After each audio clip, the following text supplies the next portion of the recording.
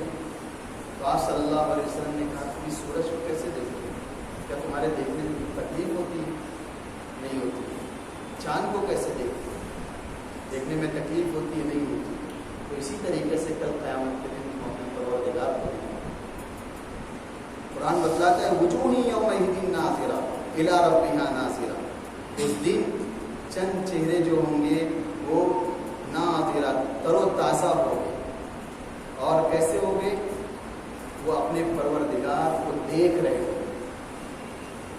واہ کیا عالم. ہر تمنا دل سے رخصت ہو گئی, ہر تمنا دل سے رخصت ہو گئی, اب تو آجا, اب تو خلوت ہو گئی.